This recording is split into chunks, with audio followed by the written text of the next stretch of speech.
අපි රටක් හැටියට මුහුණ දී සිටින්නේ ඉතිහාසයේ විශාලතම සහ අභියෝගාත්මක ස්වභාවික විශ්ලේෂණයට බව අප දන්නවා.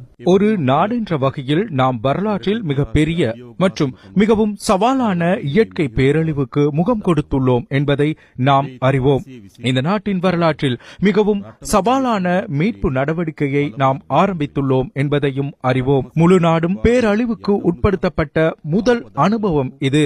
நாலா பக்கங்களிலிருந்தும் முழு நாடும் நீரில் மூழ்கி பேரழிவால் பாதிக்கப்பட்டுள்ள நிலையில் இது மிகவும் கடினமான ஒரு செயற்பாடாகும். இதனை நாம் வெற்றி கொள்ள வேண்டும். இந்த கொடூரமான இயற்கை பேரழிவினால் நமது சிறிய தீவை உழுக்க முடிந்தாலும் இந்த நாட்டு மக்களின் மனித நேயத்தையும் உறுதியையும் எந்த வகையிலும் அசைக்க முடியாது என்பதை மீண்டும் ஒருமுறை நிரூபித்துள்ளது.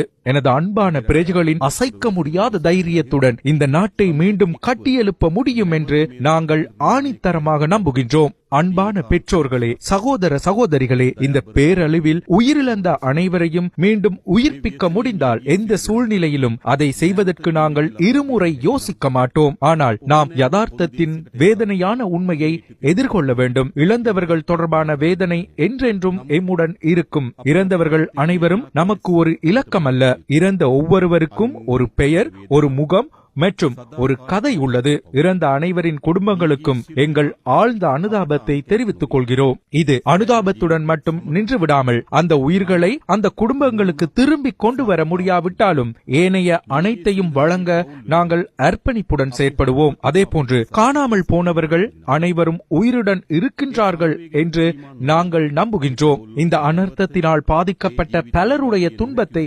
தணிக்கவும் பாதிக்கப்பட்டவர்களுக்கு பக்கபலமாக இருப்பதற்காக முன்வந்த அனைவரையும் நாம் அன்புடன் அரவணைக்கின்றோம். இயற்கை அனர்த்தங்களை முறையாக கட்டுப்படுத்த முடியாத போதும் ஏற்படக்கூடிய அனர்த்தங்கள் மற்றும் அவசரகால நிலைமைகளை உரிய வகையில் முகாமைத்துவம் செய்தல், பழைய நிலைக்கு அல்லது முன்பை விட சிறந்த நிலைக்கு மீண்டும் கட்டியெழுப்பும் 3 செயல்முறைகளின் முக்கியத்துவம் அரசாங்கத்துக்குரியது. அதற்கு தேவையான மற்றும் சாத்தியமான நடைமுறைகளை எவ்வளவு கடினமாக இருந்தாலும் அதனை மேற்கொள்ள எதிர்பார்க்கின்றோம். மேலும் இந்த மீட்பு பணியில் நமது அயல் நாடுகளும் நட்பு நாடுகளும் எங்களுக்கு பெருமளவு உதவிகளை செய்துள்ளன. வானூர்திகள் மற்றும் நிவாரண பொருட்கள், மீட்பு படைகளை வழங்குவதன் மூலம் வெளிநாடுகள் ஏற்கனவே எங்களுக்கு நட்புக்கரம் நீட்டியுள்ளன. நமது நாட்டு மக்கள் சார்பாக அவர்களுக்கு மிகவும் நன்றியுள்ளவர்களாக இருக்கின்றோம். சில சுற்றறிக்கைகள் பாதிக்கப்பட்டவர்களுக்கு நிவாரணம் வழங்குவதில் தடைகளை ஏற்படுத்தியுள்ளன. அந்த சுற்றறிக்கைகள் அனைத்தையும் நாங்கள் மாற்றியமைத்து அவர்கள்